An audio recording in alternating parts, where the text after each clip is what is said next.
बैल का दूध। तेनालीरामा की कहानी। हमेशा की तरह एक दिन मौका पाकर दरबारी तेनालीरामा के खिलाफ महाराज के कान भरने लगे। वे कहने लगे, महाराज, तेनालीरामा स्वयं को कुछ ज़्यादा ही बुद्धिमान समझता है। यदि वह इतना ही बुद्धिमान है तो उसे कहिए कि वह बैल का दूध लेकर आए। दरबारियों की बातों में आकर महाराज ने तेनालीरामा की बुद्धिमानी की परीक्षा लेने की सोची। तेनालीरामा उस समय दरबार में उपस्थित नहीं थे। जब वह दरबार में पहुंचे तो महाराज बोले, तेनालीरामा, क्या तुम मानते हो कि दुनिया में कोई कार्य असंभव नहीं? जी महाराज, तेनालीरामा ने उत्तर दिया। तो ठीक है, हम तुम्हें एक काम दे रहे हैं। तुम्हें उसे 2 दिवस के भीतर करना होगा। आदेश दीजिए महाराज, आपके हर आदेश का पालन होगा। तेनालीरामा ने सिर झुकाकर अदब से बोला, जाओ, जाकर बैल का दूध लेकर आओ। महाराज ने आदेश दिया। आदेश सुनकर तेनालीरामा भौचक्के रह गए। इधर दरबारी मन ही मन बड़े प्रसन्न हुए। वे जानते थे कि यह कार्य असंभव है, क्योंकि दूध गाय देती है, बैल नहीं। क्यों तेनालीरामा, तुमने कोई उत्तर नहीं दिया? महाराज बोले। तेनालीरामा क्या कहते? वहाँ बहस करने का समय नहीं था। हामी भरकर वह घर लौट आए। घर आकर उन्होंने गहन सोच विचार किया। अपनी पत्नी और पुत्र से भी चर्चा की।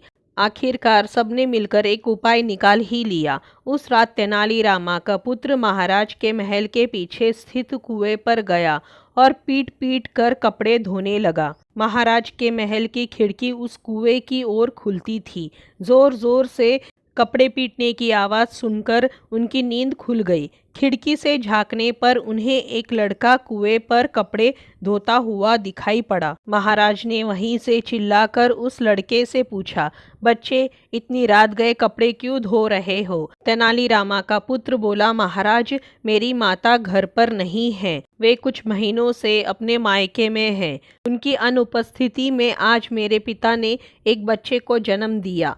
दिन भर मुझे उनकी सेवा शुश्रूषा करनी पड़ी। कपड़े धोने का समय ही नहीं मिल पाया, इसलिए रात में कपड़े धो रहा हूँ। कैसी विचित्र बात कर रहे हो बच्चे, आदमी बच्चे पैदा करते हैं क्या? महाराज कुछ नाराजगी में बोले। बच्चा बोला, महाराज, जब बैल दूध दे सकता है तो आदमी भी बच्चे पैदा कर सकते हैं।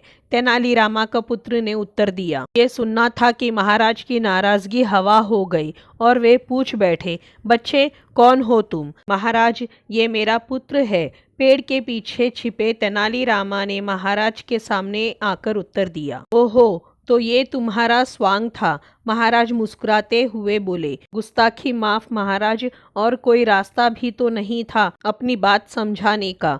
तेनालीरामा ने महाराज की नींद में खलल डालने के लिए क्षमा मांगते हुए कहा। इधर महाराज भी तेनालीरामा की बुद्धिमानी का लोहा मान गए। अगले दिन रात का पूरा वृत्तांत दरबारियों को सुनाते हुए उन्होंने तेनालीरामा को उनकी बुद्धिमानी के लिए सोने का हार इनाम में दिया।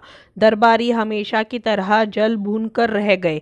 तो दोस्तों, ये थी तेनालीरामा की कहानी, बैल का दूध। आपको कैसी लगी? अगर अच्छी लगी हो तो इसी तरह की कहानियों के लिए चैनल को सब्सक्राइब करें, वीडियो को लाइक करें, शेयर करें। धन्यवाद।